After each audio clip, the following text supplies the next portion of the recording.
Pessoal, boa noite.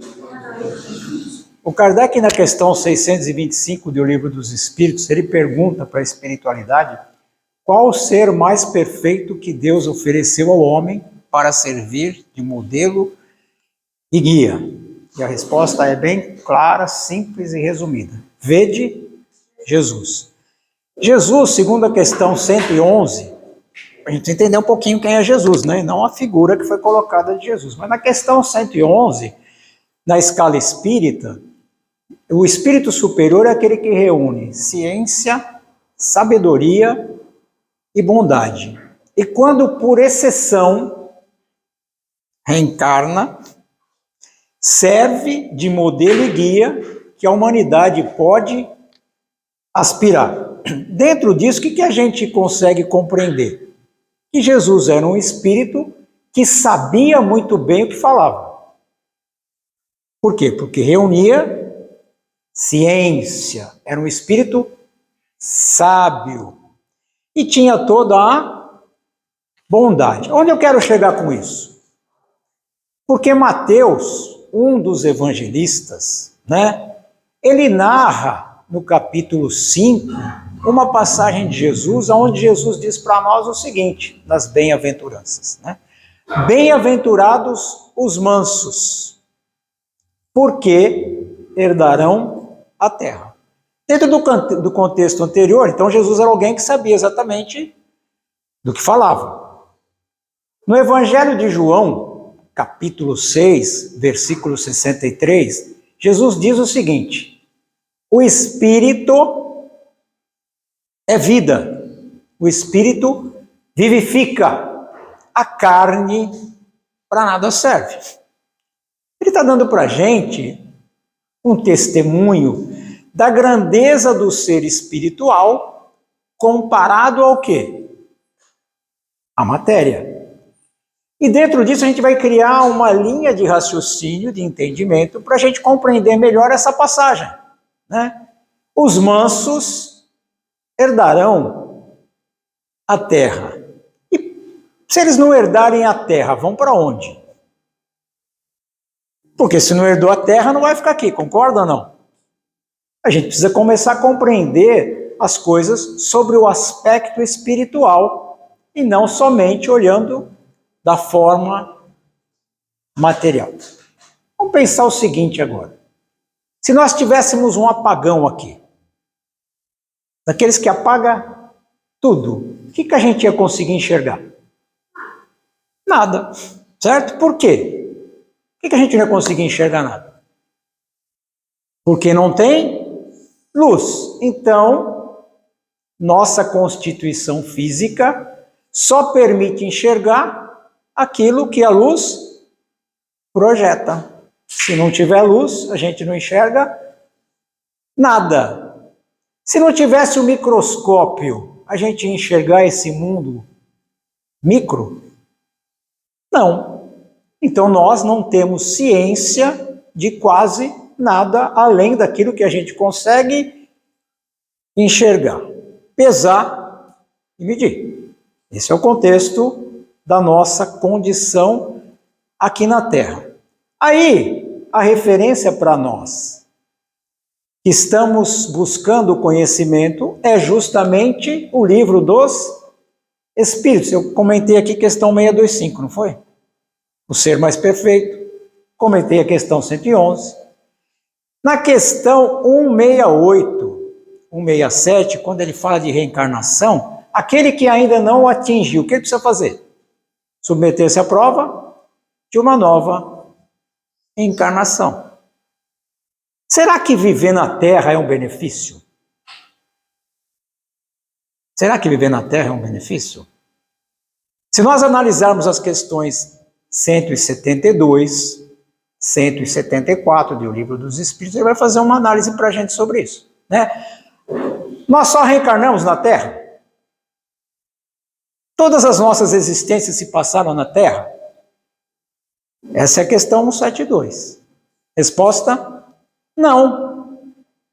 Nem as primeiras, porque as primeiras não foram aqui, mas as mais materiais. A nossa encarnação no planeta Terra, ela é uma das mais materiais. Qual benefício reencarnar na Terra? Teria algum benefício? Se a gente não evoluir, o que vai acontecer com a gente? Os mansos herdarão a Terra, olha lá. Mansos herdarão a Terra. Se você não evoluir, o que vai acontecer com você? Isso ele está respondendo a questão 7.4, né? Se a gente ficar estável, estável, não melhorou, nem aqui a gente fica. A gente pode ir para mundos mais atrasados. Se nós olharmos o processo da natureza como um todo, o que a gente percebe ao longo da história? O que aconteceu ao longo da história? Os poderosos, os fortes, sempre prevaleceram, não foi assim? Não prevalece o forte? E Jesus narra, em uma das suas passagens, que o reino de Deus era tomado pelos fortes. Por que era tomado pelos fortes? Mas como é que se toma o reino de Deus? Como é que se chega a isso? É que na ideia terrena, o que é reino de Deus? A satisfação das suas necessidades, dos seus prazeres, dos seus gozos. Para quem vive a vida material, o que é reino de Deus? É somente a sua satisfação material. É esse o ponto. Então ele fala que até ele vir, o reino era tomado por esses seres. Mas que não, a partir dele, não. Ele dá uma narrativa para nós nessa passagem, dizendo que filho de mulher, João o Batista, era o mais evoluído que veio ao planeta até ele. Olha só. Só que João o Batista era o menor no reino de Deus. Então João, para muitos, era um espírito iluminado, mas no contexto, no mundo espiritual, era um dos menores. Porque alguém tem ideia quem era João Batista na encarnação pregressa dele? Lembra não? Ele é o Elias que há de vir. E veio como João. Lembra o processo de João? Como é que ele desencarnou? Alguém lembra não? Não lembra? Foi decapitado, né? Teve a cabeça apresentada numa bandeja. É o processo da pena de talião. Quando você gera algo ruim, esse algo ruim você gerou para quem? Para você mesmo. Aqueles que vão contra a lei de progresso. Contra a lei de progresso. Você está indo contra o quê? A natureza. Você está indo contra a natureza. E se você vai contra a natureza, qual é a consequência disso? Sofrimento e dor. É sofrimento e dor. Esse é o processo. Então o Livro dos Espíritos vai nos ensinar a compreender as coisas de uma forma racional, lógica, prática, para que nós mesmos possamos melhorar, compreender e aprender. O processo de evolução, segundo a resposta dos Espíritos, na questão 778, ele não é na 778 não, na 779, ele não é um processo apreendido. Ele simplesmente vem como uma força natural do Espírito. Não é alguém que ensina para ele. É a própria vontade dele o faz o quê? Evoluir, crescer, desenvolver. Então não é uma coisa que se aprende, ele é inato no próprio ser. Ele é inato. E o desenvolvimento intelectual, ele vem primeiro. Primeiro o intelectual e depois o moral. O moral é uma consequência do nosso desenvolvimento intelectual. A partir daí, o que a gente começa a compreender? Alguém tem ideia do que a gente começa a compreender? Quando esse intelecto chega no ponto do moral se desenvolver? O bem e o mal. Mas não é o bem e o mal no contexto que a gente imagina. Porque a gente pensa que o bem é só aquilo que eu faço para o outro, não é? Não é esse o contexto? E o que você faz por você? Já parou para pensar? Já parou para pensar o quanto você carrega sentimentos pesados, grosseiros, negativos? O quanto você se violenta? O quanto que você faz mal para você? Já parou para pensar nisso ou não? Isso a gente não mede, né? Então a consciência do bem e do mal, ela começa a partir do momento que intelectualmente eu cheguei no limite. Eu cheguei num ponto onde eu analiso a vantagem ou não do quê? Do instinto de preservação. Porque o instinto de preservação me trouxe até aqui. Mas o instinto de preservação, a gente já comentou N vezes, né? Ele é pai de quem? Do egoísmo e do orgulho. Ele é o pai. Então, até onde ele me trouxe? Ótimo. Mas a partir do momento que eu começo a desenvolver esse processo, eu começo a perceber aquilo que é bom e aquilo que não é bom. Para quem? Para mim. Começo a compreender Jesus quando ele diz para nós o seguinte: pegue a sua cruz e venha, e caminhe. E não para eu carregar a cruz do outro. Quando eu me proponho a carregar a cruz de alguém, eu sou o quê? O que vocês acham? Que eu sou quando eu me proponho a carregar a cruz de alguém. O que foi? Fazemos mais do mal. Orgulhoso. Orgulhoso. Sabe por quê? Porque eu me julgo superior. Eu me julgo superior. Pode deixar que eu carrego a sua, porque eu sou poderoso e você não. Você é fraco. Você não tem condições de fazer, não é isso? Esse é o sentimento que move. O orgulhoso é assim. Ele acha que veio aqui para resolver o problema do mundo. Não é isso? A gente não acha que o mundo está errado? Você olha e fala, o mundo está errado. Se o mundo está errado, quem errou? O Criador. Ele errou, mas como eu sei tudo, eu estou certo. E Deus está o quê? Errado. Olha o orgulho aonde vai. Lá em cima. Jesus vem dizer para nós o seguinte, que se a gente não conquistar essa mansuetude, nós simplesmente não vamos ter condições de habitar um mundo melhor, é só isso. Nada mais do que isso. Por quê? Porque aquele que não é manso, ele vive mais pelo instinto do que pela inteligência. Ele vive pelo instinto. Reage. Bateu, levou. E se a gente dominar isso, como é que fica? Vamos imaginar a seguinte situação. Eu sou agredido por alguém verbalmente. Não vou nem entrar naquela passagem de Jesus, né? Se bateu a face direita, ofereça a esquerda. Tem gente que acha que é isso mesmo. Mas vamos pensar o seguinte. Alguém me agrediu verbalmente. E eu não reagi. Foi bom? Foi bom? Foi bom, não foi?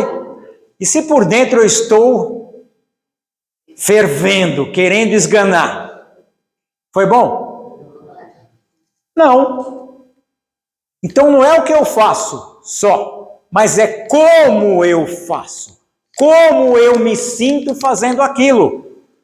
Então a lei dos homens, né, a lei dos homens, que vai evoluir de acordo com a lei de progresso, porque a única lei que não muda, alguém lembra qual é, não?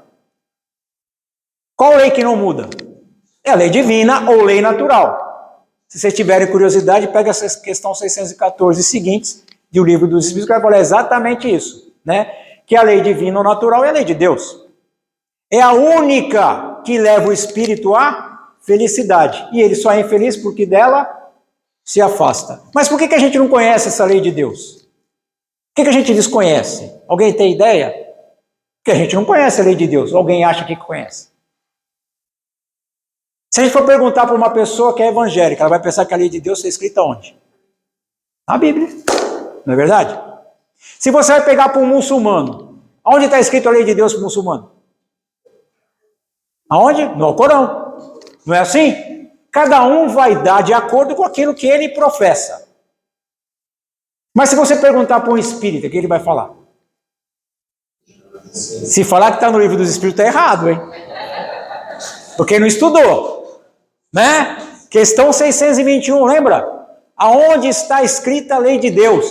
Na consciência do ser. Na consciência. Então eu só vou tomando consciência à medida que eu vou vivendo experiências. Eu vou aprendendo fruto dos meus erros e acertos. Errar é bom ou ruim? É bom, porque se eu errei, eu não sei. Então, em vez de eu lamentar, reclamar, ficar pesado, o que eu faço? Eu começo a compreender que aquilo eu fiz porque eu não sabia. Se eu não sabia, o que eu preciso fazer? Aprende. Só preciso aprender. Olha só a maravilha que é, né? Jesus de novo. Meu jugo é leve e suave. A partir do momento que eu compreendo a lei divina, eu passo a ser, sabe o quê? Obediente. Alguém aqui é obediente? Nós podemos obedecer, não é? Alguns regimes, algumas normas, contrariado, mas a gente obedece, não é verdade? Por quê? Porque você tem interesse. Se você não obedecer aquilo, você não vai receber aquilo que você foi em busca. É uma situação, ninguém aqui está criticando isso, se sim ou não. Mas ser obediente sem se revoltar. Ser obediente sem lamentar. Ser obediente sem reclamar. Ser obediente sem sentir nada de negativo. Dá para ser? Difícil, né? Porque a gente não tem a consciência da lei divina. Porque a obediência à lei divina, ela é um consentimento da razão. É um consentimento da razão. E sabe o que é ser resignado? É um consentimento do coração, é um sentimento. É o sentimento do coração. Quando eu começo a ser obediente à lei divina, porque é a única que me leva à felicidade, minha vida começa a ser o quê? Mais leve, mais suave, melhor. Não é isso? Se eu levo uma vida melhor, sem violência, eu vou reagir. Se eu não me sinto culpado, eu vou querer me defender? Não. Olha só. Normalmente nós nos armamos, não é assim? Você já fica preparado para se defender. Porque você já carrega complexo em você de culpa. Você já se sente culpado. A gente precisa desconstruir esse conceito de culpado, porque senão eu vou continuar sendo um ser belicoso, violento, deixando o instinto prevalecer, revidando, e quando eu não revido eu guardo mágoa. Fica com aquilo ali preso, não engolir. A pessoa às vezes está com tosse e não sabe nem porquê, né? Fica... não sabe o que está acontecendo. Emocionalmente está todo desestruturado. Porque não engoliu. Mas não é para engolir. Alguém gosta de engolir sapo aqui? É bom engolir sapo? Não, então não engula o sapo. Não aceite o sapo. Não aceite o presente. Simples assim. O presente não é seu, é do outro. Se ele falou aquilo naquele momento é porque muito provavelmente ele é um ser que precisa de misericórdia. Porque o espírito está ainda numa condição de dor e sofrimento. E a gente só dá o que a gente tem. Você consegue dar o que você não tem? Então como é que uma pessoa vai transmitir paz se ela não é a paz nela ainda? Não construiu esse sentimento de paz. Ela só vai o quê? Devolver exatamente aquilo que ela tem. Por aí dá para compreender um pouquinho melhor que nós precisamos ser mansos. Precisamos construir essa mansuetude, ser pacífico. Para que eu possa ser pacífico, eu preciso fazer um trabalho árduo. Um trabalho árduo. Alguém sabe qual é esse trabalho? Árduo. E que a gente fica postergando, né? Conhece a ti mesmo. A gente veio aqui para se conhecer. E só que a gente não usa o tempo em seu próprio benefício. Aquela passagem de Jesus, aonde ele diz para nós, dai a parte do César e dai a parte de Deus, nós não compreendemos. Porque o processo da reencarnação, ele é maravilhoso. Por que é maravilhoso? Porque na parte do César, que é a parte material, é no dia a dia, é nas dificuldades e os desafios que a vida me apresenta, que eu vou melhorar, que eu vou evoluir.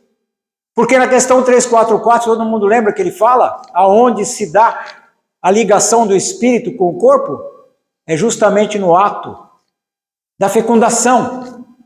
Mas o que acontece depois, lembra? A partir do momento que tem o choro da criança, ele passa a fazer parte do mundo dos encarnados e dos servos de Deus. Nós viemos aqui para servir a Deus. Uma pessoa briguenta serve a Deus? Uma pessoa revoltada serve a Deus?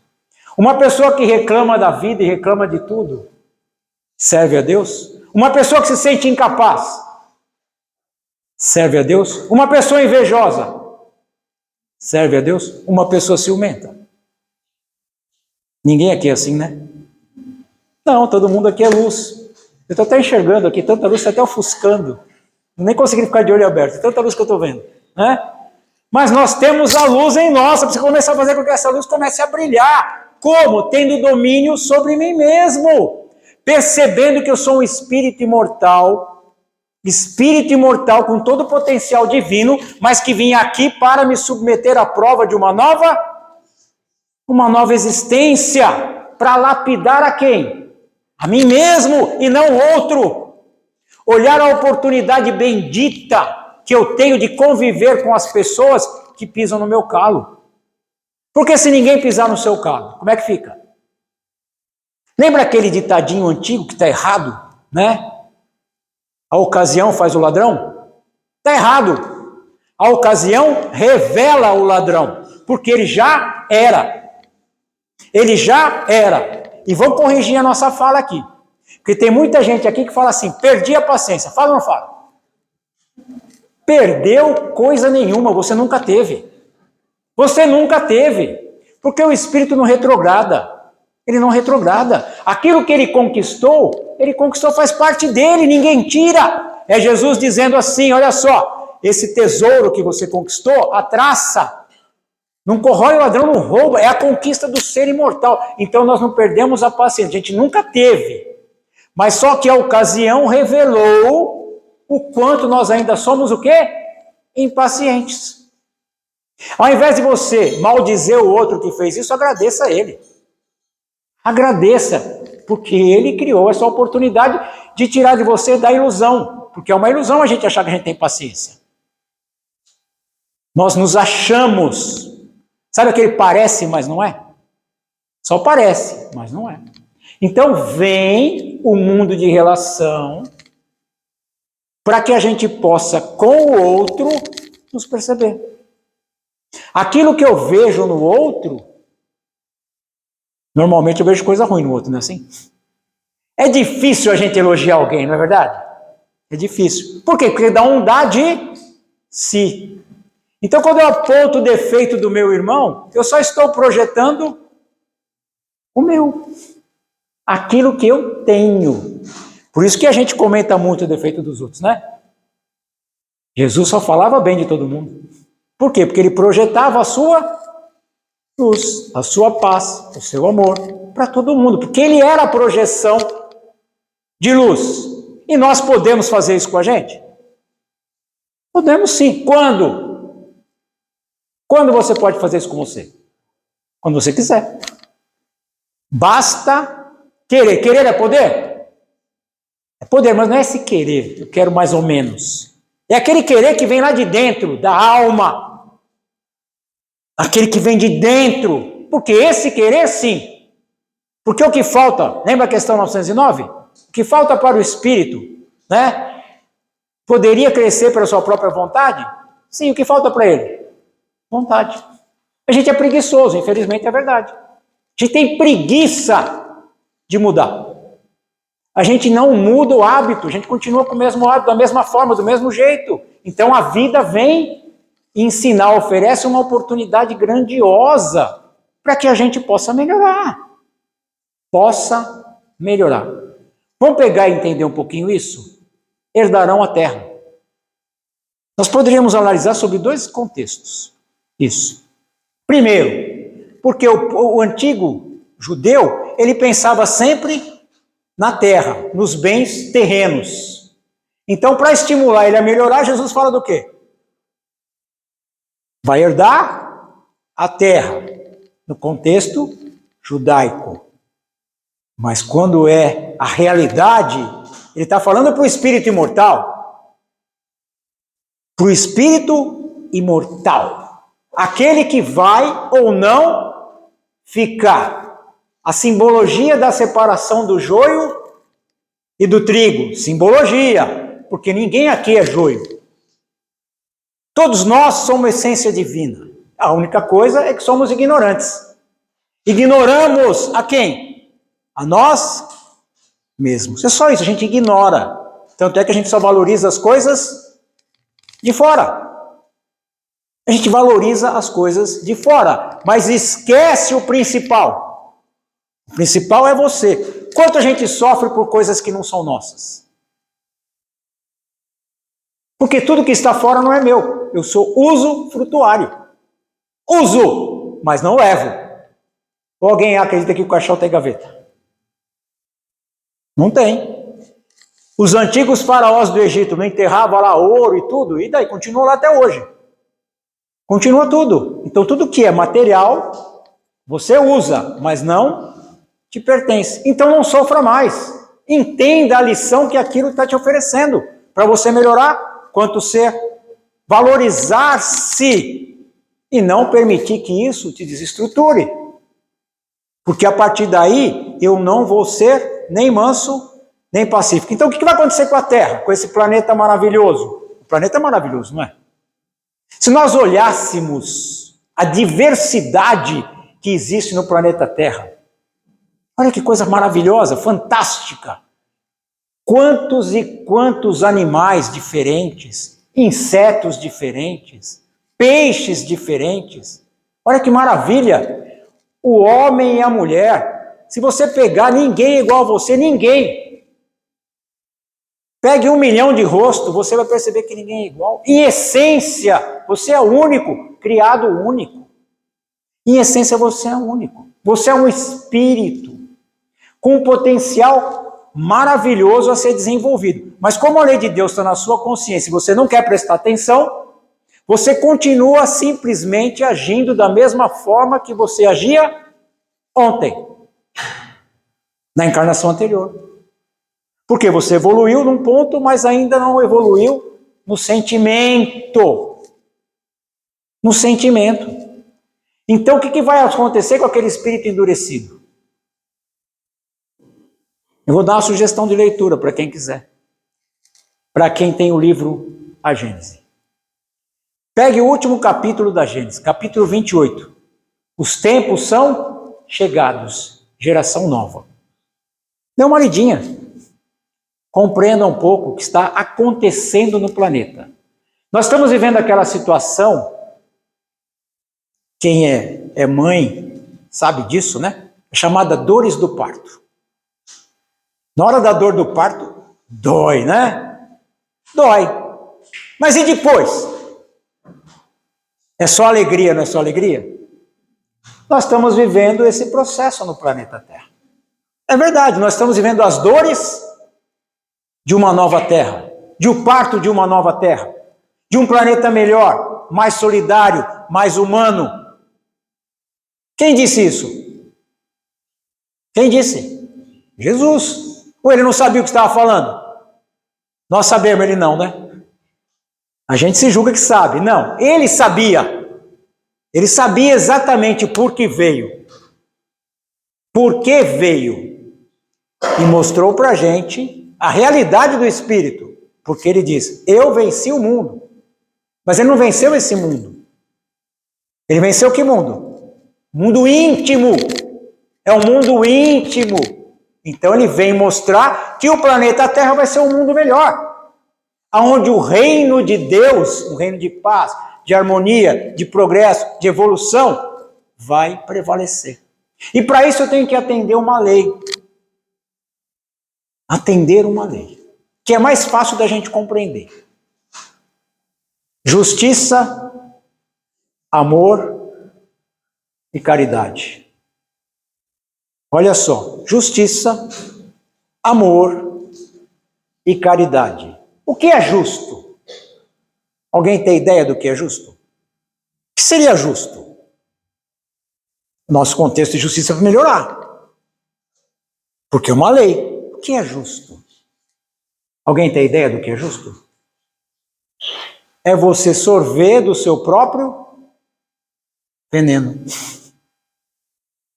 Mas você aprende que o veneno vai te fazer o quê? Mal. É você sorver das suas próprias atitudes. É você sorver da sua luz. Olha que legal. Não é melhor? Se eu crio veneno, eu vou sorver do quê? Veneno. Mas se eu crio luz, eu vou sorver do quê? Da luz. Quem disse isso pra gente? Quem disse? A cada um segundo as suas obras. A semeadura é livre, porém a colheita é obrigatória. E nós temos a reencarnação maravilhosa que nos permite sorver daquilo que eu fiz no passado. Então eu expio o passado. Isso é justo, não é justo? É justo. A partir do momento que eu vou aprendendo com os meus erros, expiando o meu passado, eu vou cumprindo a lei de justiça. Ou alguém imagina que Deus erra? Alguém imagina que Deus erra? Por que uma criança nasce toda cheia de problemas? Já no ventre da mãe? Qual a lógica disso? Qual a explicação racional para isso? Se fôssemos olhar somente o processo de uma única existência, Deus não seria justo. Mas quando nós entendemos que é um espírito imortal que criou para si, nesse corpo espiritual, as próprias deformações daquilo que ele fez, o processo se torna justo.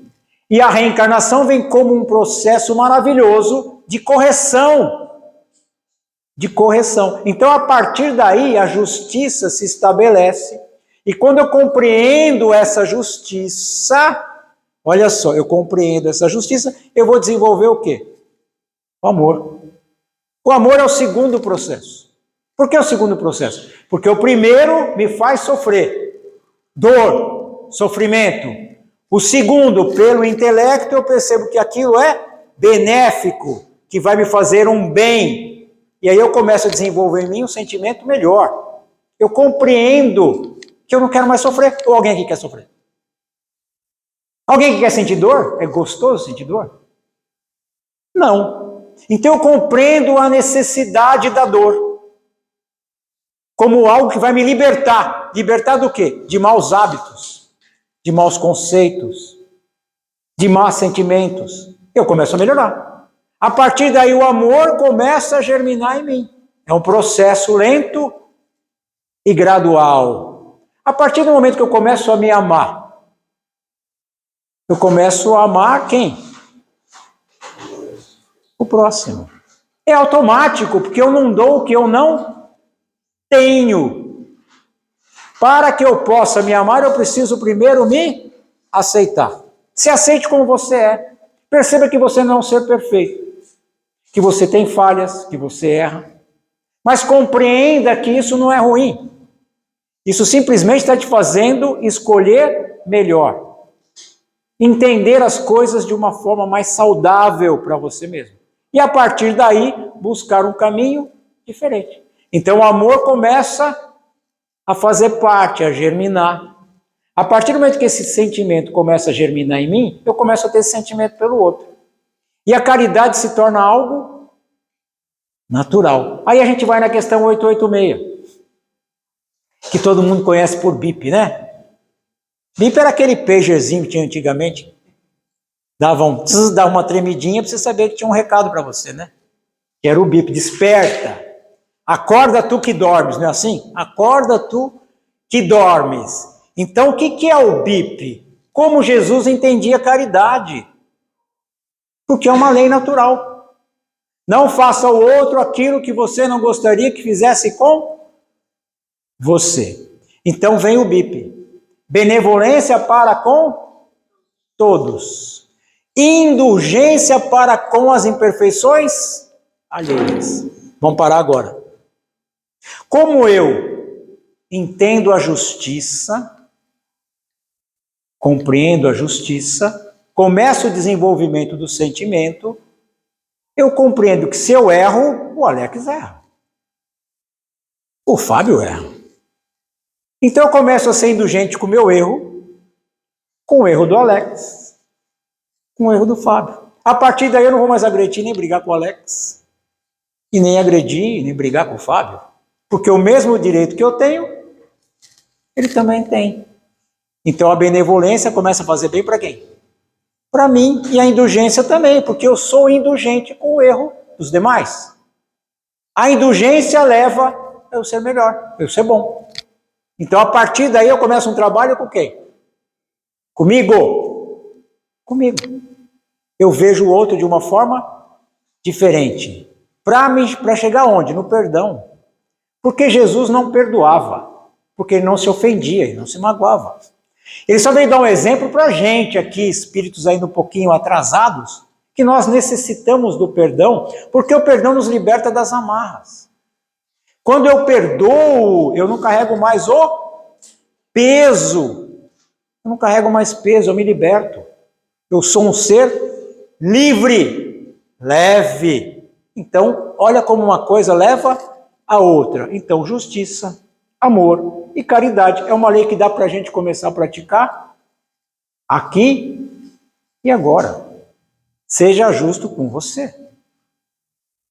Com você. E entenda que tudo que te acontece tem um sentido, e o sentido é bom, é benéfico, porque o mal, na nossa cabeça, encerra um bem.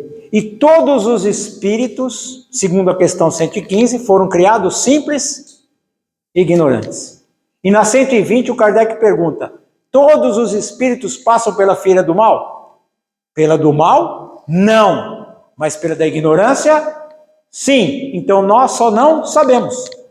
A partir do momento que eu começo a saber, eu começo a melhorar quem? A mim mesmo. E eu só aprendo pela prova de uma nova reencarnação, superando os desafios que a vida me oferece. E o que isso tem a ver com o manso herdar a terra? Porque vamos entender agora o processo. Aquilo que o Douglas não aprendeu nessa existência, e ele precisa aprender. Num mundo melhor, a escola não oferece mais para ele o gênero de aprendizado que ele precisa. Ele vai conseguir aprender? O que vai acontecer? Ele precisa ir para onde? Para uma escola condizente com o nível de aprendizado dele. Isso é justo ou não? Olha que maravilha. Então não é ruim, é bom. Só que para o espírito que não aprendeu, ele carrega culpa, remorso, peso. Aí haver choro e ranger de dentes. Então o processo é esse, é um processo natural. Imagine daqui 100 anos, como é que vai ser o planeta? 200 anos? 500 anos? Olha que coisa, não temos noção. Nos últimos 30 anos, como que a coisa evoluiu, mudou? Mudou muito, radicalmente. Quanto mais para frente? Então nós não temos ideia. Espíritos de luz estão reencarnando? Estão. Para dar um avanço, ajudar a gente no processo moral. Vem nos dar exemplo. E aqueles rebeldes que não querem ser mansos? O que vai acontecer com eles? Não vou ter oportunidade aqui. Imagina que você lesou o seu corpo perispiritual, fruto das suas escolhas equivocadas, das suas ações equivocadas. E você precisa, numa próxima encarnação, passar pelo processo de um câncer. Só que o planeta não descobriu a cura do câncer. E aí? Como é que fica? Você vai ter que habitar um planeta condizente com a doença que você precisa desenvolver. Esse é o processo. Simples e natural. Justo, porque tudo é aprendizado. Nada é o quê? Punição. É somente aprendizado. Para o espírito é importante. Como o perispírito só tem a impressão dos atos, lembra que a gente estudou ontem aqui? O perispírito só tem a impressão dos atos, fica impresso, ele precisa de um corpo para drenar aquela impureza do próprio perispírito, para que ele possa voltar para o mundo espiritual com a veste mais iluminada. É isso que está acontecendo. Se eu não aproveito, eu não melhoro. E se eu não melhoro, eu vou precisar de uma escola condizente com o meu nível de evolução moral, intelectual. Então, aqueles rebeldes que não querem melhorar, que não querem se modificar, que continua bateu, levou, que continua querendo levar vantagem, que continua lesando, sabe o que vai acontecer com eles? Não.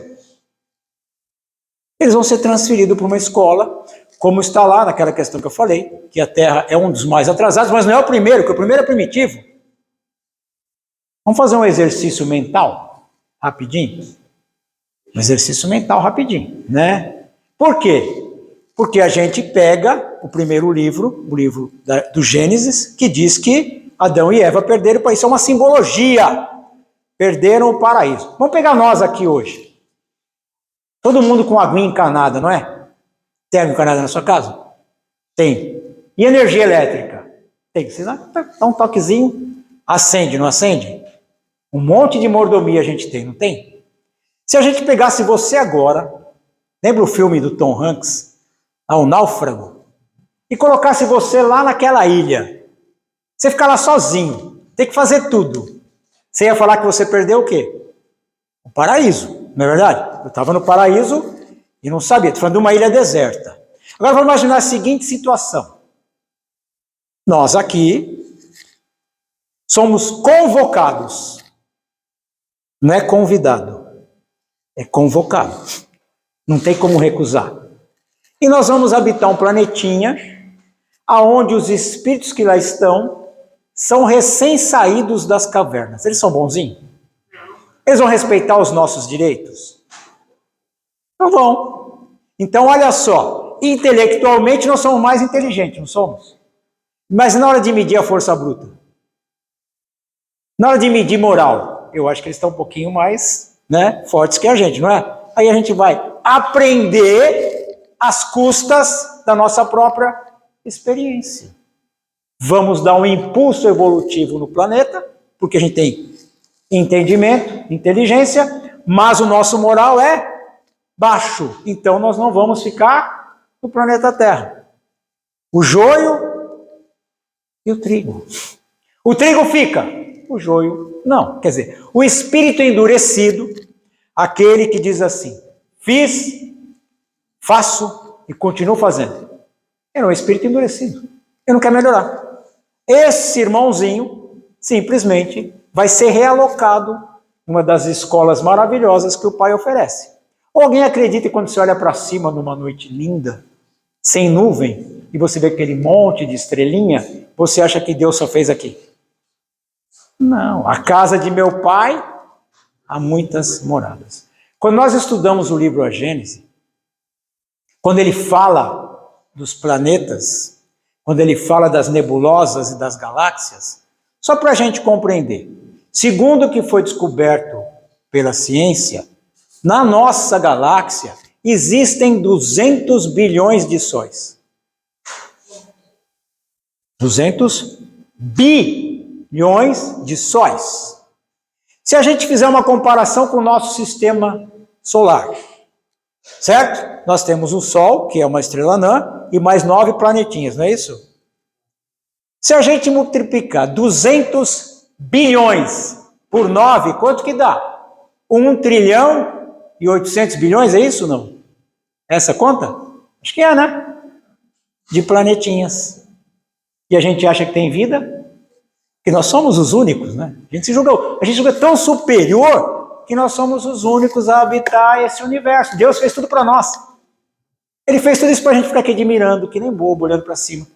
Não tem sentido, não tem lógica. Então Jesus diz, a casa de meu Pai há muitas moradas. E nós vamos habitar uma morada condizente com o nosso nível de evolução. Condizente com o nosso nível de evolução. Então eu quero, a partir de hoje, ser manso e pacífico. E como é que eu faço? Vou me estudar. Vou me estudar. Vou começar a me analisar. Passo a passo, dia a dia, momento a momento. Quando alguém me agredir, eu não vou mais aceitar o presente. Eu vou simplesmente deixar o presente com ele. Não vou ficar magoado, chateado. Não vou ficar tranquilo. Vou projetar a minha luz para ele. É possível? Claro que é possível. Basta querer. Basta querer, basta ter vontade. E qual é o benefício? Qual é o benefício? A paz. Você vai estar em paz. Quer coisa melhor? Quando você estiver em paz, você vai estar aonde? No paraíso. Você vai estar no paraíso e você vai ser um bem-aventurado, porque você vai ser manso e pacífico. E pela atenção, obrigado.